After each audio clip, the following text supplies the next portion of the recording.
Was that something you think you picked up from Nana and Papa as well? Oh, yeah.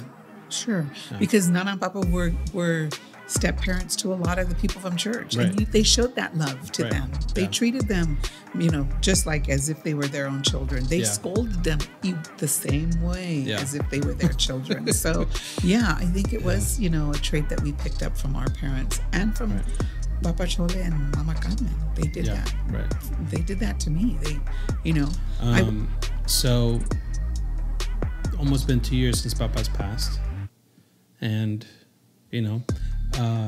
something that I know. Well, let me be honest. Like I feel like, hey, what's up, my friends? Welcome to another episode of the Proud Papi Podcast. I want to make a shout out to all the Proud Papis out there and all the proud mommies as well. This week coming up is Mother's Day. So I said, you know what? I need somebody special on the podcast. And I had one person in mind, and that is my mom. So my mom joins us this week. Go ahead and check it out. Well, I got my mom here at the podcast. Mom, can you introduce yourself? This is my mom. Is it? I don't know if it's weird for you, but when like talking about mom and using her name, it's kind of weird. Like, oh, this is Priscilla. That's so weird. This is my mom, And then there's the times where you say, this is my mom, and they're like, the person's like, hi, mom. I'm like, oh, yeah, Priscilla. Sorry. I was Priscilla before I became a mom. So yeah, I know. But for us, it's weird but yeah. Got it. Understood. So Priscilla's your name. We've said it like 4 times already. Yeah, so this is my mom. And that's it. That's the end of the episode. We just want to introduce you to my mom. So it's Mother's Day. I wanted to bring you in to obviously, celebrate Mother's Day and acknowledge and recognize all the moms out there. But this podcast is all about fatherhood. So I also wanted to get your unique perspective as a mother about fatherhood. And I guess really the first, how we should start is really kind of how you grew up, even your perspective of fatherhood as you were growing up. So tell us a little bit about what your home was like when you were growing up.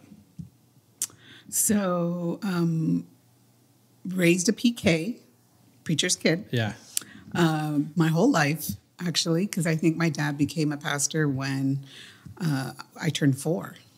Oh, wow. Pete was 7 months old when we moved to Fresno. Yeah. So originally San Diego to Fresno, and then from Fresno up to Sacramento, and Sacramento over here to Sonoma County. But being raised as a PK is in itself in a whole other nutshell that we can talk about and get into. But always being, busy in the church, supporting our dad, being the pastor, and my mom being the pastor's wife, and doing things and being active.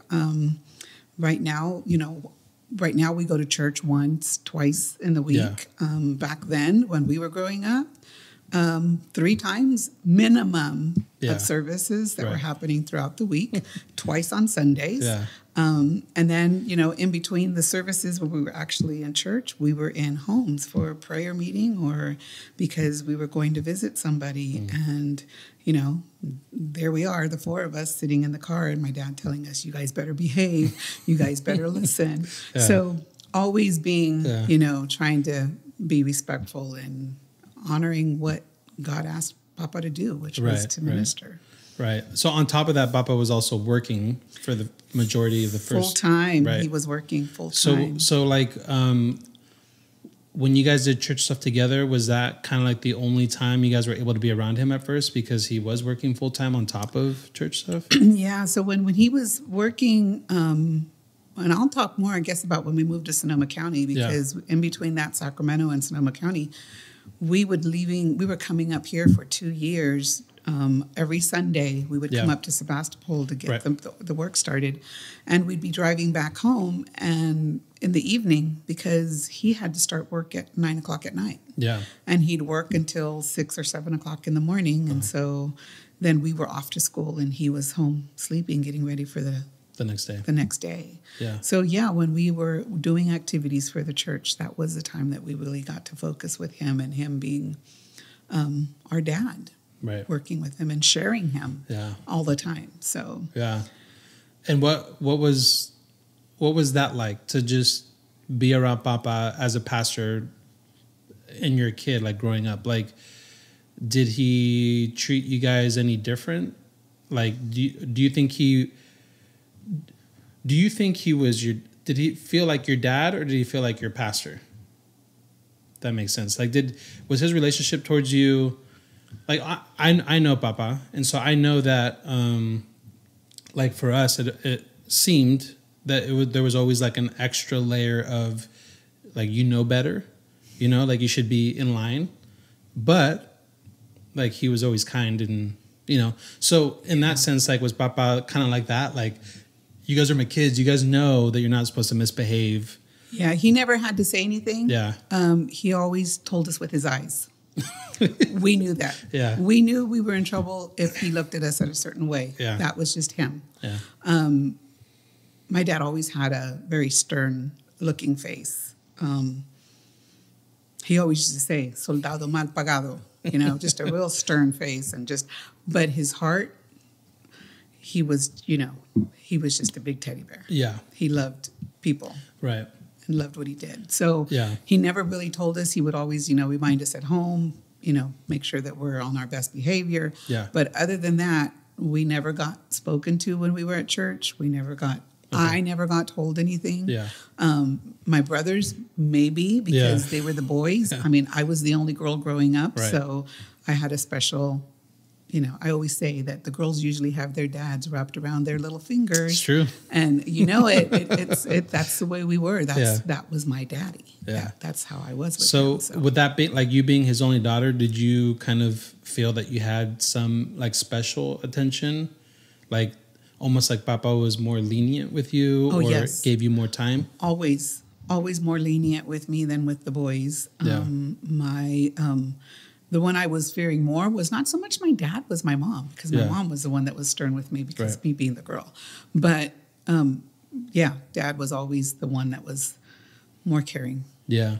So what were, like, some of the priorities that Papa, like, instilled at home? So we're not, I mean, obviously all the spiritual stuff, yes, but, like, now just, like, the home life, like, what were the things that mattered the most to Papa?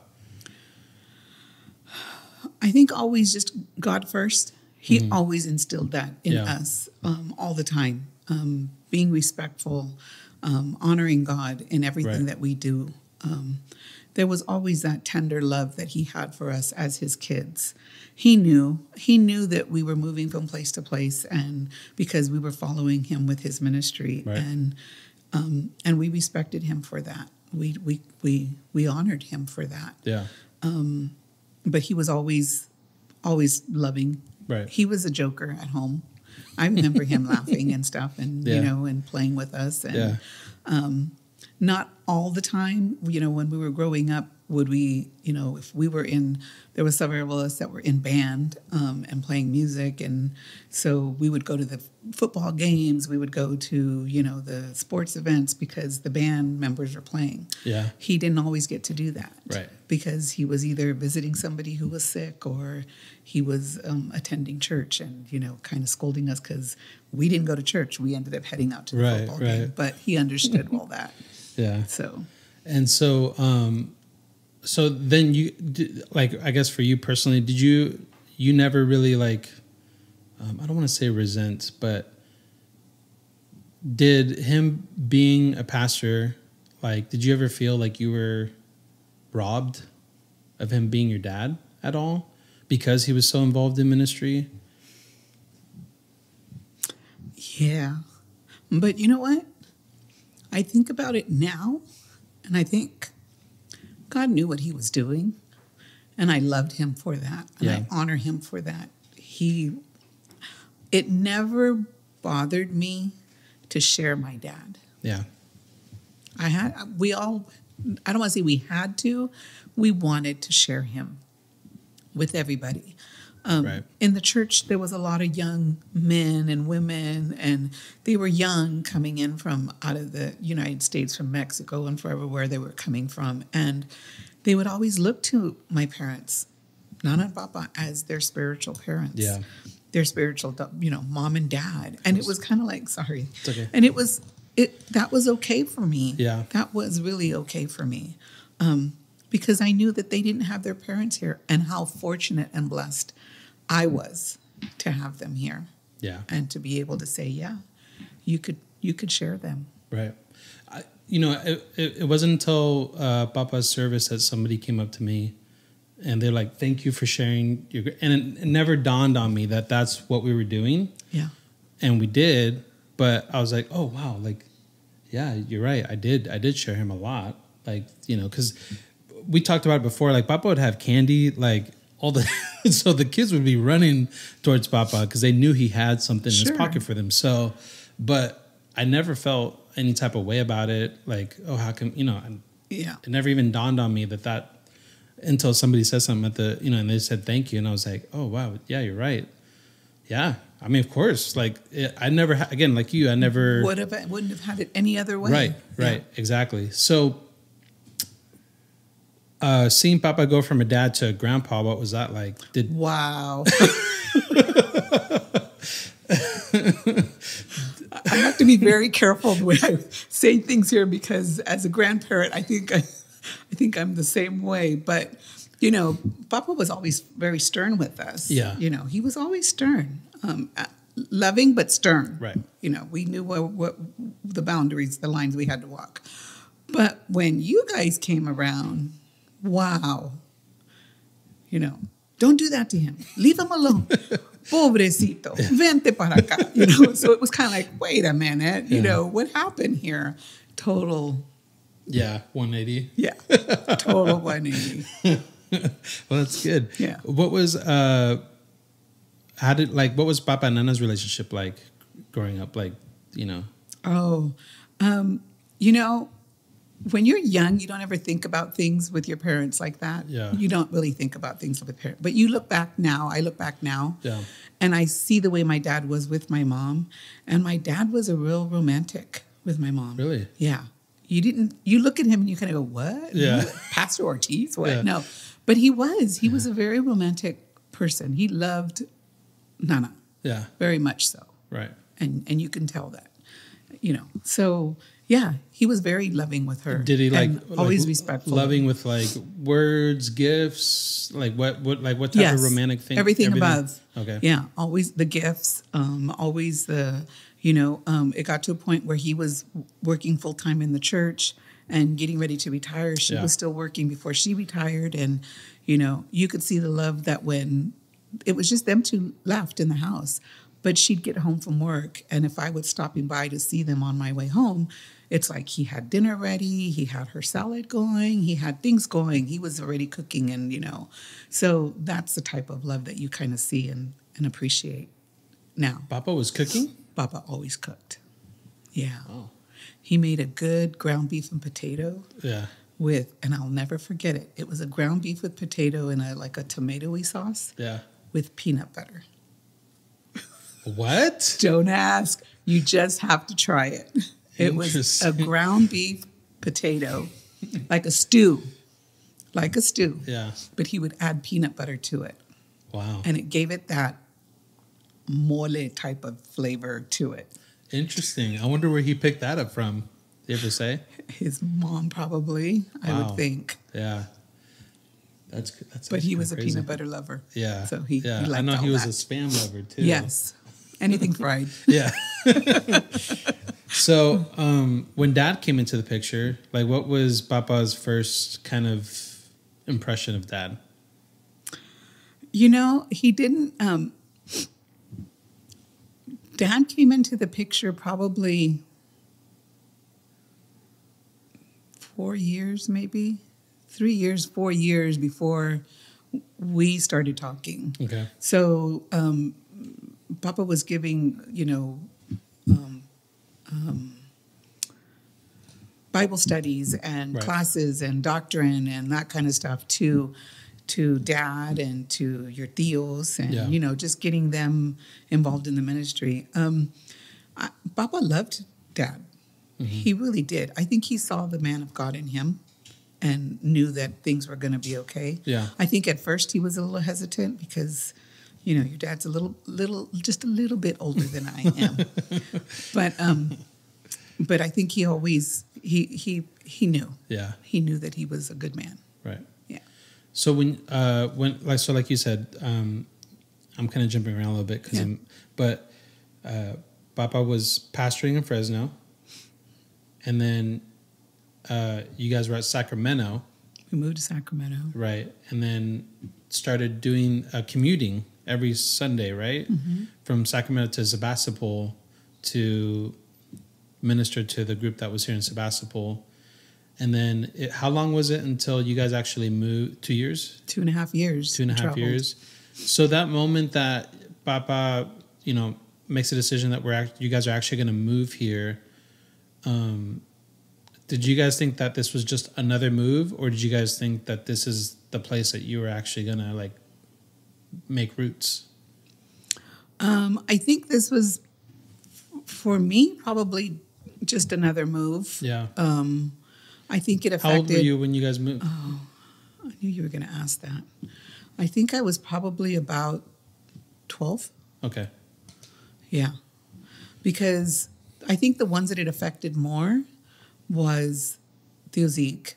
And I don't even know if Theo Jacob was affected that much. I think more than Theo Zeke. Yeah. Because he was coming from Sacramento High School and a marching band that had a marching band of probably over 300 students in the marching band. So he was very, very involved with that. Yeah. To come to Sonoma County, where at that time it was probably him and your tia Ida, probably the only Latinos. At what high school? At Montgomery High. Isn't that crazy? At Montgomery, yeah. Even when I was going there was very few Latinos. Wow. And so for him, I think maybe it was more devastating. For us, it was just like, oh, it's another move. It's another move. It's another move. Yeah. And was there ever a point that it just kind of hit you like, wow, this has become home. Like, this is home. We kind of looked and said, where are you bringing us to, Dad? Yeah. Because coming from Sacramento to, I think when we first had started coming here, we were driving around Windsor. Okay. And Windsor was nothing. It was a two-way highway, the old Redwood Highway. Yeah. And nothing was there. It was mostly ranch. Yeah. So there was really nothing to be impressed about. Yeah. It was kind of like, well, we're coming here. Yeah. But I think maybe after the church started and things started moving and getting to know your dad is more when I kind of said, yeah, we could stay here. This is good. This works. This place sounds good. So you and Dad, you guys get married, and then I come into the picture. So kind of tell us a little bit about those first few weeks, months of parenthood. Like, what was that like to become parents? And it's funny because I was thinking about this, and the first year of being a parent was a breeze for us. We had this baby who we brought home after delivery and slept the whole night from... The first night? The whole night, the night you were born. Wow. From 7 at night till 7 the next morning. Wow. I mean, you were a breeze. There was nothing wrong with you. Do you hear that, Ruthie? There's nothing wrong with me. I'm a breeze. There was nothing wrong. You were very calm, baby. Yeah. Not a cry. You weren't crying. You were always just very calm and slept from the time we brought you home. So it was great. I mean, we thought, wow, we've got it made. Papa, on the other hand, kind of laughed at me and said, this isn't normal. Yeah. Yeah. So when we had you, I mean, Dad and I looked at each other and said, 9 months later, said, we can do this again. This is the breeze. Yeah. And then, 18 months after you were born, here comes Eli. And Papa again looked at us and said, the next one's not going to be like this. You better know that now. Yeah. And it was kind of like, okay, Dad. Yeah. But we were, had the support. we did have the support. Right. We had Nana and Papa and your tío Agapito and Tia Marta were around, and Tío Zeke and Tia Ida, who already had kids. Right. And so it was, just learning from them, watching them do this and that. Yeah. So, like nowadays, there's so many books and like classes that churches are like all this like resources.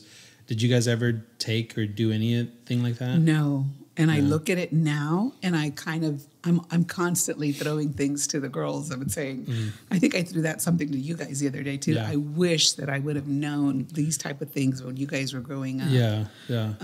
To be able to help raise, the kids. Right. Yeah. So when I come in the picture and Dad becomes a dad, was there any like switch or like something that just kind of like, could you tell the difference of when Dad became a father opposed to like before? Was there something that he did different? Was he, or did it just seem natural to him where he just kind of, took things as they come? Well, he's always been a very calm man. True. Always. And a very quiet man. Yeah. Always. So I think he's always been a hard worker. But I think after you were born and you and Eli started coming into the picture and the family started growing, it was more I almost feel like became more responsible and making sure that, things were done and the help out in the house and working and then still coming home and, spending time with you guys. And, he was on cloud 9. He had 2 boys. Right. It's not 12, but... It was a start for sure.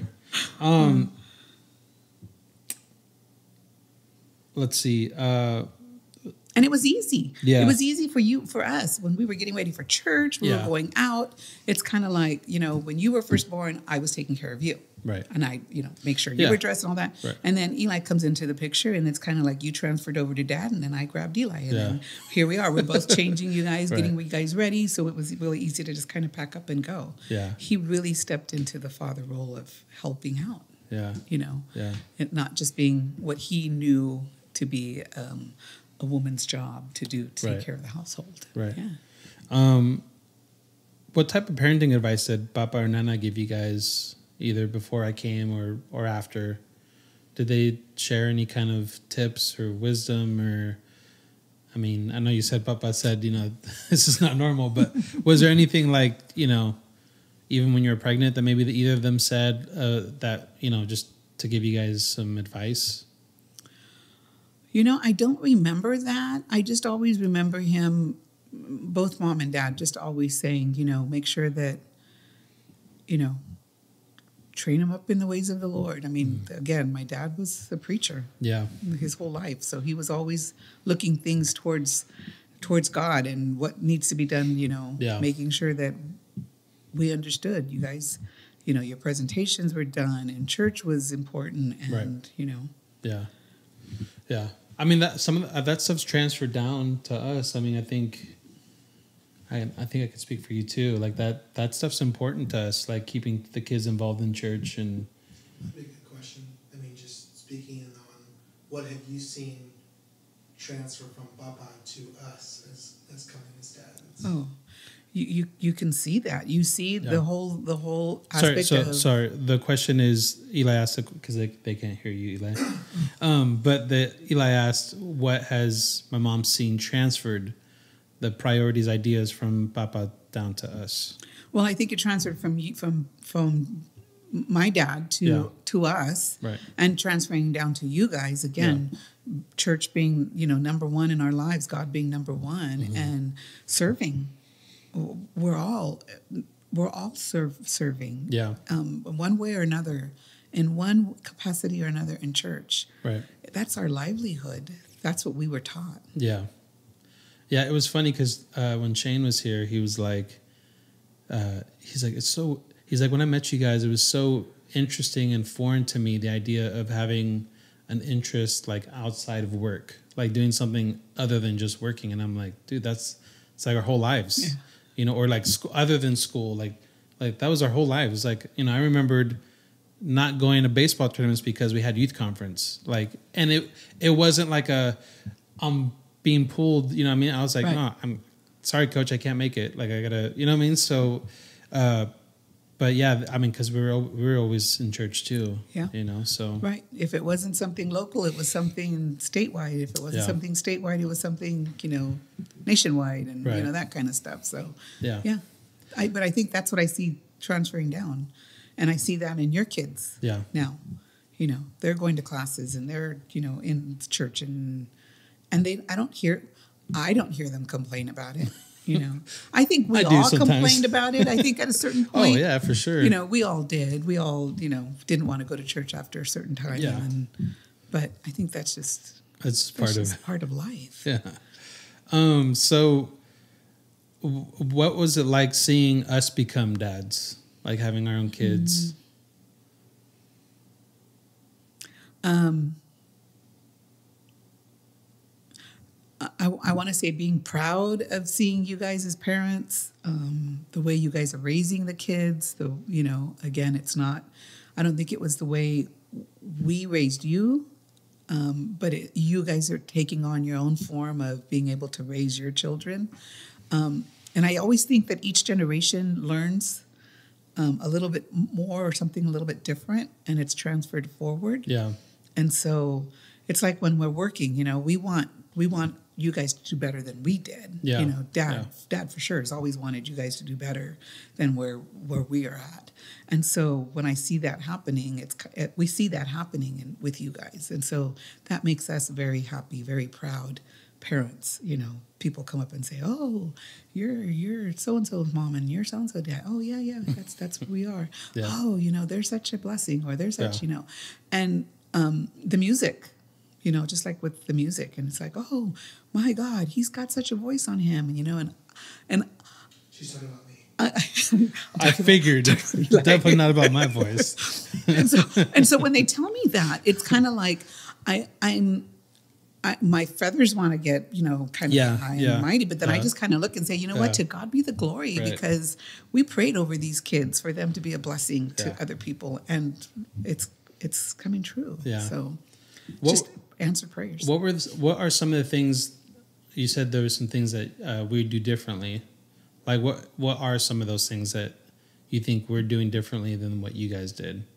Whether they be good things or things you're like, I don't know if we do it that way, but if it works, it works. Well, you know, I think we always, I always think about it because it was that thing that I ended up sending you guys a while ago about when you're talking to the kids, you know, you're actually focusing on them. Yeah. You're kind of giving that personal touch to them to kind of get them to listen to you. Mm-hmm. And I see that more with Eli. Yeah, for sure. When he's calling James or something, you know, and he's not, if James is kind of running around, because, you know, we all have our heads going in different directions. But I see that instead of standing there, like I think what we used to do is just yell at the top of our lungs until you guys listened. But you guys actually go over there and you guys kind of actually touch them and you kind of look that eye contact to them. Eli and it's kind of like, wow. That makes a big difference because then they stop and then they're realizing that, you know, they're listening to that. So I think we didn't do that, that I see you guys doing it. And I like that. Yeah. Because it's kind of like, wow, that would have saved me a lot of, you know, yelling and running around, you know, running after you guys, trying to get you guys' attention. Yeah. So. Yeah. Like, I noticed that about Eli's way he communicates with James too. Like you'll stand up and go over and walk with him or to him. Mm-hmm. And they tend to actually. I heard some. You know, I was watching on Instagram, and someone there's this professional that was like, if you really want to get a kid's attention, you're gonna go up and you're gonna whisper to them, and then they're gonna stop because they want to hear like, wait, what? Rather than yelling. And so yeah, I think I saw that same thing. Yeah. I think I kind of forwarded it to the girls. I forward more things to the girls than I do to you guys. Which is funny because Ruthie just turns around and forwards it to me. Like, I'm not the one that needs help with this. It's you. And I'm like, yeah, you're right. You're right. So speaking about like dads, again, we had Shane on a few weeks ago. Shane, and I shared this on the episode, like Shane really was an answered prayer in so many ways, even though he doesn't really know that. I know he says that Narcy and Vinny were really an answered prayer for him in a way as well, which is that's really what it should be too. But one of the things that he said was, you know, he was able to feel comfortable in his role as a father figure in Vinny's life and really take the role in that family. And he said a lot of it is because of your parents, was because of you and dad helping him, make him feel comfortable at home. Maybe, you know, whatever that looked like. Could you speak a little bit, like, when it comes to that, like Shane's situation where he's coming in from the outside, like, you know, we know that, you know, Narcy had a hard time at first, you know, and Shane came in at the right time, really the right type of guy, the you know, and I'm honestly amazed at, like, how he grew up with no dad, like, at all. Mm-hmm. Like, even just a good father figure or a present one, and he's able to be a fantastic dad and be present. So, like, could you just talk into a little bit of, like, you know, welcoming Shane as part of the family, that whole process of, you know, trying to do whatever you guys could to make him feel comfortable and supported. Like, you guys aren't looking at him as an outcast, but now you're looking at him as, like, what are some of the things that are going through your guys' mind when you're interacting with Shane, you know? You know, I think Shane was an answered prayer to our family, to Narcy and Vinny. Like, it's been said over and over again. Yeah. At the same time, I kind of look and see, like, Ruthie and Jana and whoever God has for Zach. Because we pray. Yeah. Daddy and I, our prayer is for our children and their spouses and their future spouses. Right. And if it's God's will, you know, that there'll be somebody for Zach, then, you know, we're open to that. I think my understanding or my feeling is that I saw that when my brothers got married. My new sisters that came in, I don't call them sister-in-laws. They're my sisters, you know, a lot with, like, Tia Egla. Right. You know, she'll text me, hey sis, you know, and it's not like, oh, she's my sister-in-law. No, she's my sister. Yeah. And so because I feel that's been that way, and I think I was accepted so well into the Contreras household with Papa Chole and Mama Carmen, and they treated me as if I was one of theirs. Yeah. So again, just following that pattern of what I've learned from our parents is what we're trying to teach in our home with our children, that you're no different than, you know, yes, you're my son, but Ruthie's our daughter, and Jana's our daughter, and Shane is our son, and we love them as much as we love our children because they are our children. They're the parents of our grandchildren, right? Yeah. Right? Those are the parents, and so we want them to feel at home when they come into the house. We want, for us, you know, we've got the big home, and when everybody comes over, it is such. It gives such joy in our hearts.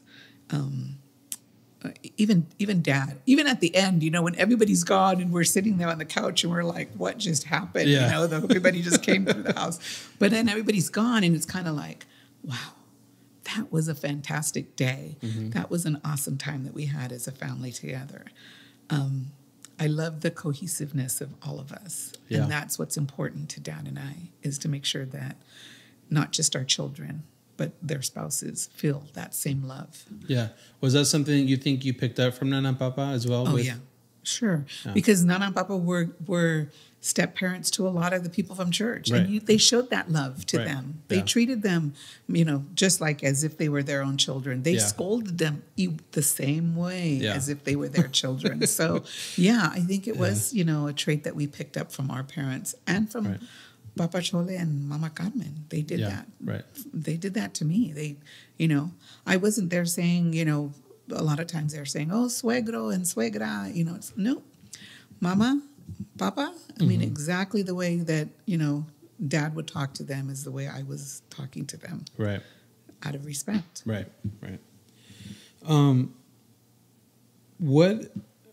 So when we're looking at moms, it's Mother's Day, like what are some ways that dads could support mothers? Like, there's a lot of, again, today there's like a lot of information that goes out there, like how to support your partner better, how to support your wife better, your husband better.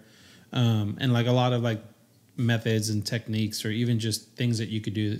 But like, when it comes to dads helping moms, like what are some of the more important things that they could do that?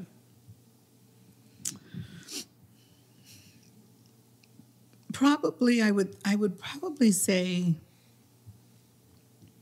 like,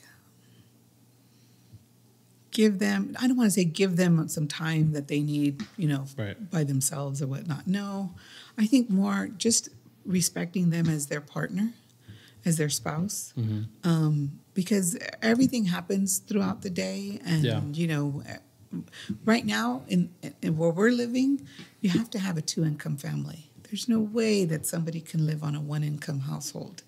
And so before, even before, it used to be the mom was at home and the mom would do all the cooking and all the cleaning and all the, because she was a housewife.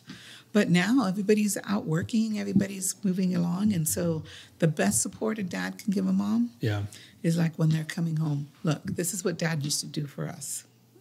I would work. I'd get home. Dad doesn't cook. Right. Very little. But I'd get home and I'd cook dinner. And the first thing he'd do, he starts washing dishes. He wouldn't question it. I wouldn't say, hey, can you wash dishes today? No. And I said, oh, no, I'll wash them. No. Tú hiciste la comida. And he starts washing dishes. Yeah. He never used to wash dishes when he was young. Yeah. Is my understanding. Never washed dishes. But as a married couple, that knit that kind of helps out each other is asking your wife, right, what can I do to help you today? Yeah. Or even just that simple 15-minute conversation at the end of the day on how her day went. Mm-hmm. It means a lot. Yeah. It does. It means you're paying attention to her. Right. Those are all things that we should do more of, Eli.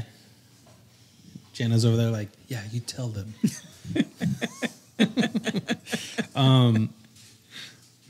That's really good stuff. Man, do you have any questions? I have a couple more, but okay. All right. Sorry, Eli. Being a grandparent, like you talked a little bit about how Papa kind of changed and he was different. And so I'm assuming you're saying that you saw that similar change in yourself too when you became a grandmother opposed to a mother. Oh yeah. Yeah. So when it comes to your grandkids, like what would you say is something that you want them to remember? Like how do you want them to remember you? Like when they hear your, Jima, what picture do you want them to have in their mind? Maybe like the place where everybody gathered to have fun, Yeah. I want to be remembered for being a fun grandma, being a fun Jima, being active with them. Mm-hmm. And just always, again, we always go back to, being godly and that. But when the kids when I think about my grandma, I kind of think about what was it that reminded me of her. But she was always a joker.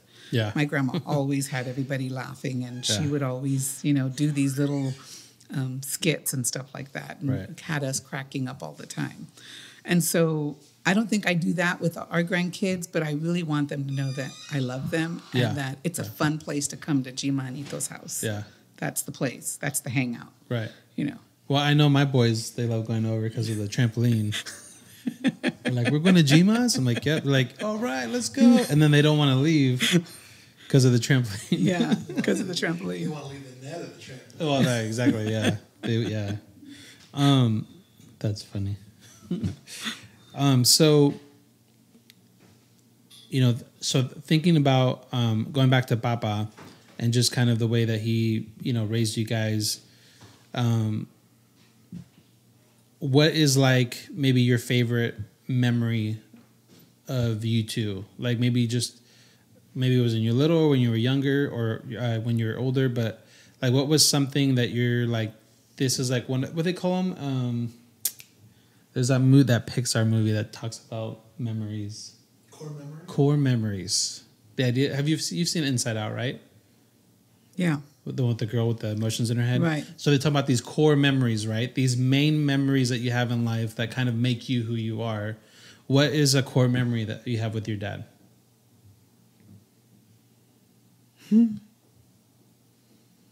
Wow.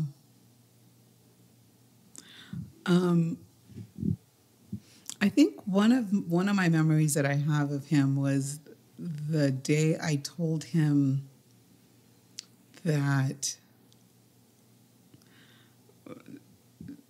your dad and I were going to go do some pictures. Mm-hmm. We were going to be getting. I don't think we were even engaged yet. I think it was just before we got engaged. There was a photographer that came, and we were going to do pictures. And I had told Nana, we're going to go do pictures. And she says, "Have you told your dad?" And I said, "Well, I was kind of hoping you would tell him for me." And so she was like, "You need to tell your dad." Yeah. So I remember him sitting outside in the backyard, and I had walked up to him, and I had told him, "Hey, Dad, I just want to let you know that I'm going to be going out for a little bit." And he says, "Oh, really? Where are you going?" And I said, "Well, Chole and I found this photographer, and he's given us a good deal, and we're going to go do pictures together." And he stayed kind of quiet. He says, "Oh, yeah?" And I said, "Yeah." And I think he was just kind of like picking up some sticks out from the outside, some gardening, and then he just kind of stopped. And he just kind of turned and he looked at me and he says, "Do you know what you're telling me?" And I said, "That I'm going to go do some pictures with him." And he said, "You're telling me that you're really in love with this man, mm-hmm. and that this is going to be like a forever thing." Yeah. And I looked at him, and conversations with my dad about your dad was never in our vocabulary, I guess. Yeah. When I would talk about dad, I would always go to mom and talk to my mom about him. But he was like, and I said, "Okay." And he says, "You're ready to make that type of commitment?" Yeah. Because he's a man. And I said, "Yeah, I think so." Yeah. And so he said, "Okay, have a good time." And, to me, that was the confirmation when I tell you that my dad loved Dad.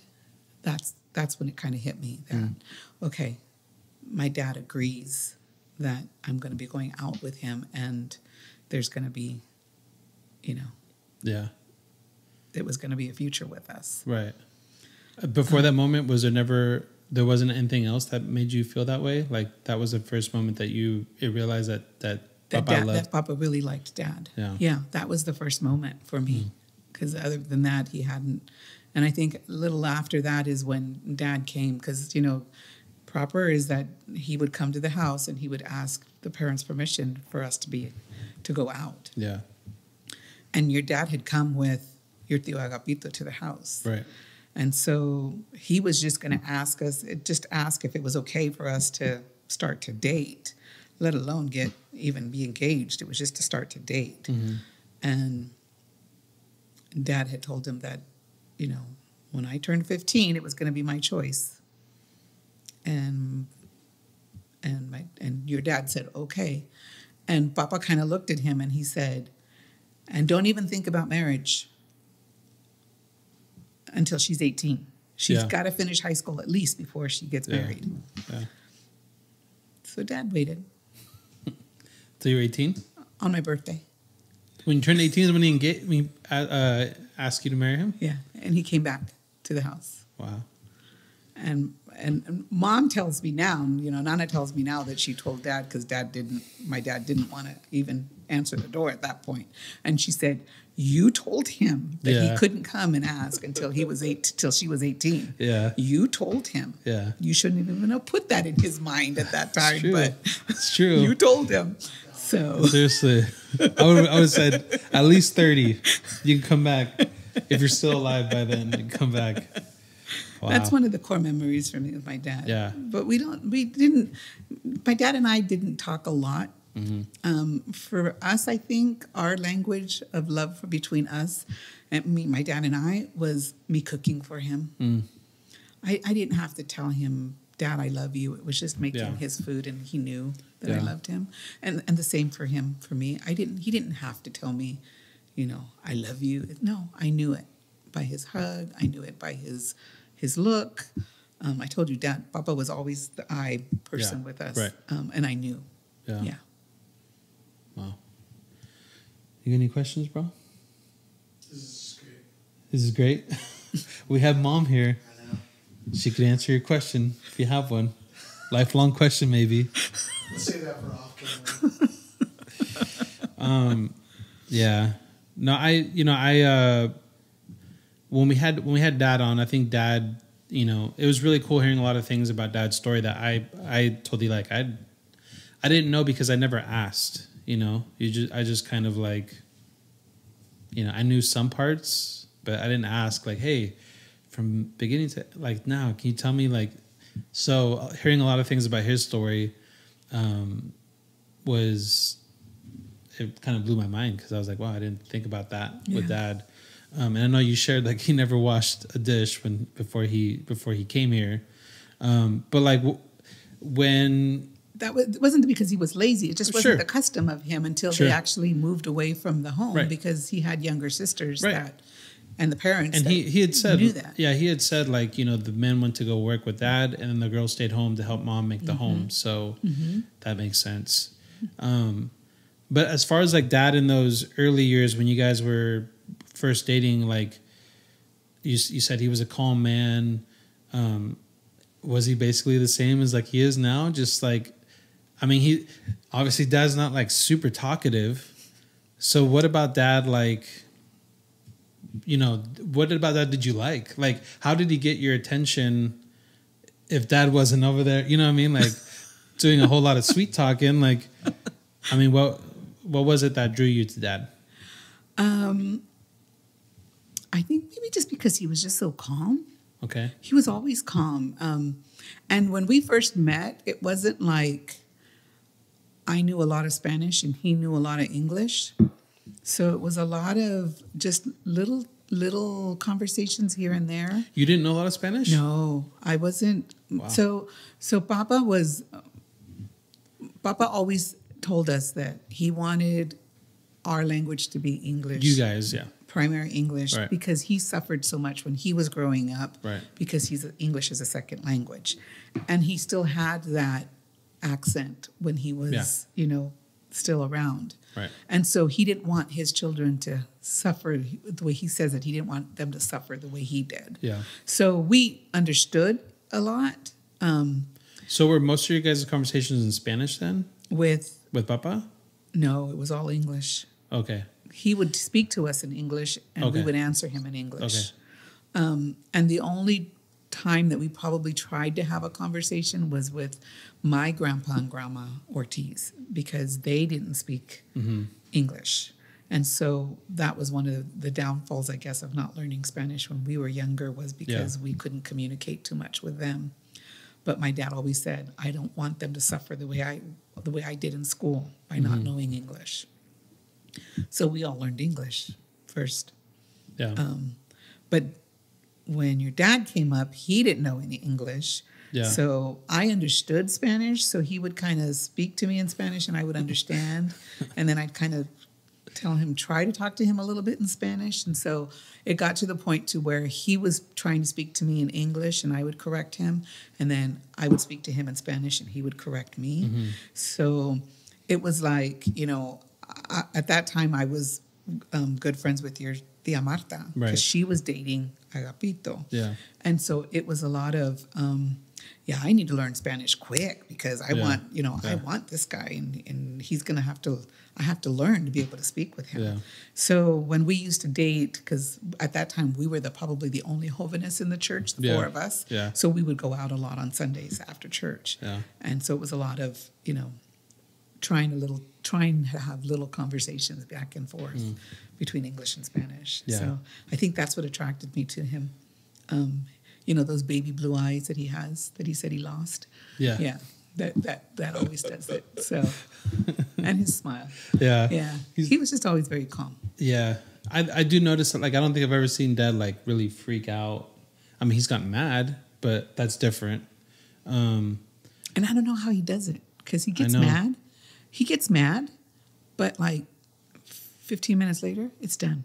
He's over. It's over. And it's kind of like, why aren't you still mad? Okay, so you know what kind of, now, like, being married and seeing how you have those little tissles with your spouse, what always, like, at the time I was like, wow, Dad. But now I'm like, wow, Dad, is those little tissles that you guys had, and you'd be there, like, and you'd be upset, and you would, you know, like, confront him, and he's just like, oh, okay, all right, yeah, all right, and walk away, make a little joke, you know, chuckle or whatever, but it wasn't like a forget you. It was like, oh, okay, like it was literally him just like, all right, like.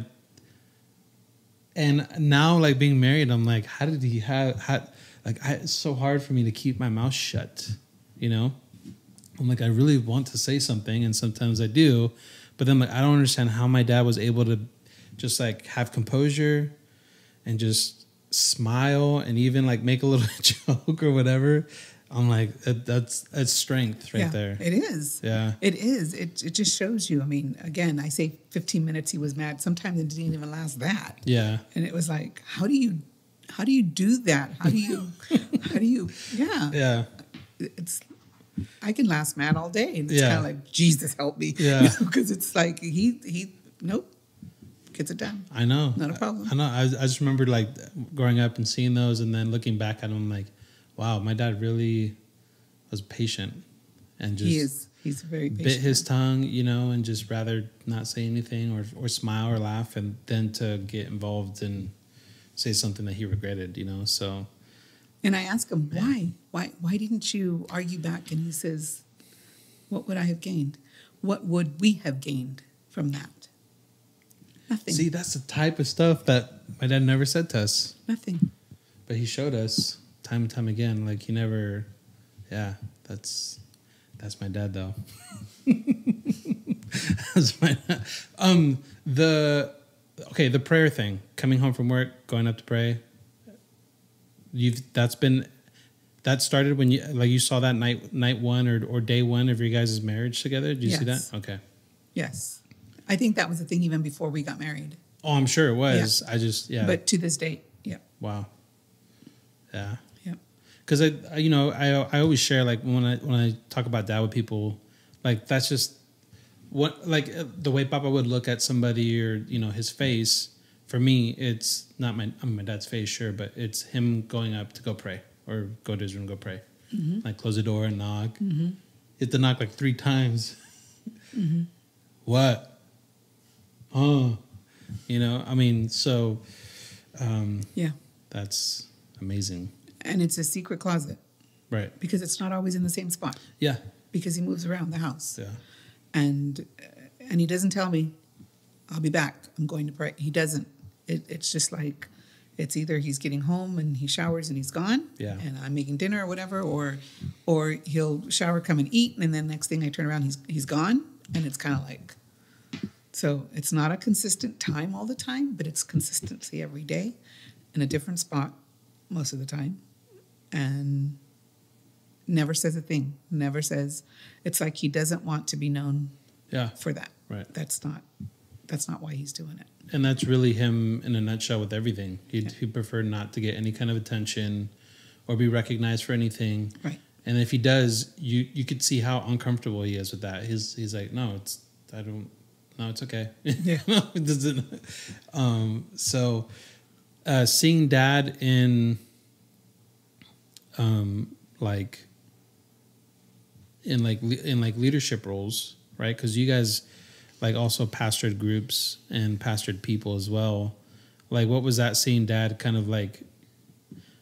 Was that something that was natural to Dad like that, or did he like have to like force himself, You know what I mean? Like, because obviously, like you said, my dad he's not a huge talker, but I remember us hosting people all the time at our house, and dad would work the room and be hospitable. And so was that something always natural to dad, or you think that was just over time him kind of learning that stuff? I'm going to probably say it's both. Okay. Because although he's a very shy man, but he is very, he does talk to and greet people. Yeah. Especially if they're in our house. I mean, the number one thing, make people feel at home. We want them to be able to come in and take their shoes off if they want to and just feel like they're at home. Yeah. But I think part of that just came with him in learning to take leaderships and learning to do that type of classes that he does. Because when he gets into that type of mode, then he just kind of goes with it, and you just think that's so natural of him to do that. And then all of a sudden, he's done. And and that's it. And then that's it. So I don't know. I don't know if it's just a natural thing for him, or if it was just part of as going through the church and becoming and learning and reading the Bible and just doing that and having those conversations with people. Yeah. Because if there's anything you want to talk, you want to get dad talking, you talk about the Bible. Right. And you can get him talking. Yeah. Yeah.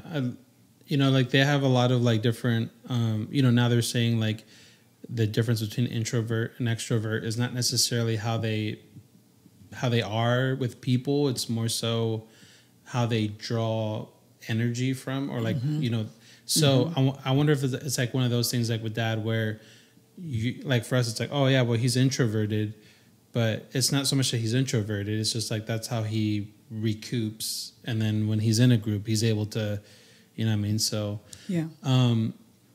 Let's see. I'll end with this unless you got a question, Eli. You good? Okay.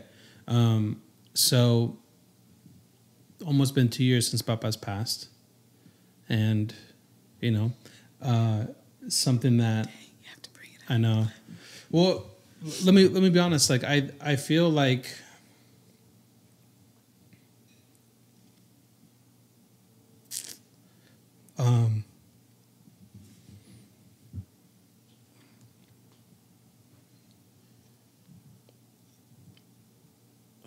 so like some days are harder. Yeah. And I don't, I know why. I just,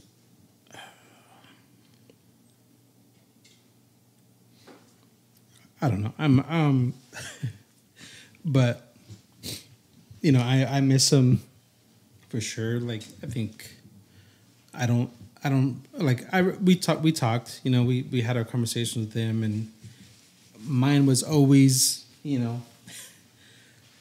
are you preaching? Like, where are you preaching, or when are you preaching? Or it was always, like just trying to encourage me in ministry and stuff. And I don't know. I mean, maybe like I took those things for granted at the time, but like one of the things that I think, since I think I shared this like recently, and I've been sharing it with people. Like I feel like, I for sure miss seeing him around. I for sure miss his face and him being here. But I think if anything, I feel more like some things have like kind of come alive in me.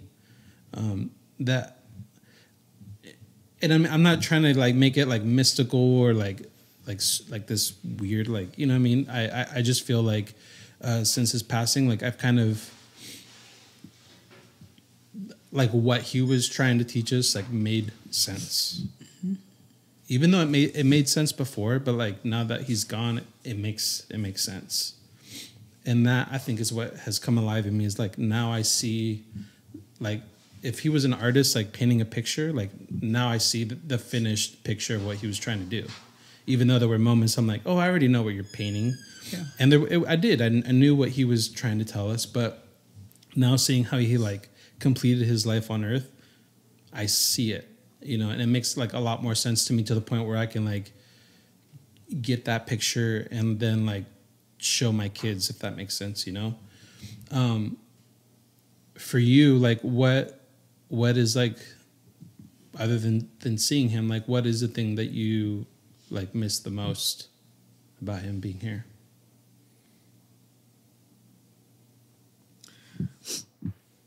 I guess the conversations that we had with him. Yeah. At the, you know, in our lives now, because I always say when we were younger, we never really had a conversation. Yeah. Right? Just the cooking for him and that kind of stuff. But towards the end of his life is when we really started, unfortunately, talking with him and, you know, or reading with him, or, you know, got to the point to where he wasn't reading too much anymore because of his sight. And so it was just sitting there reading the Bible, you know, that kind of stuff. And yeah, there are harder days more than others. Life is so busy that sometimes we just kind of go and go and go and we don't think about it. But 2 years, and it was. I was thinking about that the other day because just last week, the week before, the 22nd, was the day that he actually went into hospice. We signed him up for hospice, and so it was kind of like, you know, that kind of day was. I was more like, oh man, this is the anniversary of it. Mm-hmm. This is the anniversary of it starting. Right.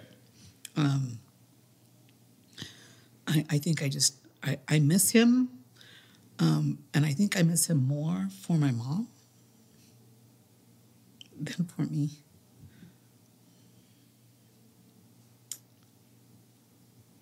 But we always kind of look and we always kind of say, you know, we don't realize how, I realize how blessed we were. Right. Because when he did leave, we were all there. Mm-hmm. All of his kids were there with him. And so it was a beautiful devotion that we had when he left. Right. And when he left with us. So we kind of knew that, you know, things were happening. We always know parents aren't going to live forever. Right. And we knew he was not well. And we know where he's at. Right. And so, you know, and that's the conversation that Mom and I always have, you know.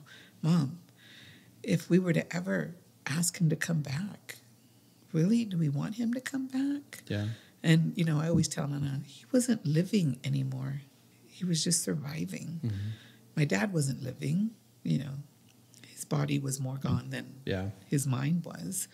But to think about him now, you know, I've got the picture at the home when he was younger and he had, you know, he had his minister's, I think it was his minister's license that he had when I took that picture. And I see him now and I have it in the room and I'm thinking, that's what he's like now, you know.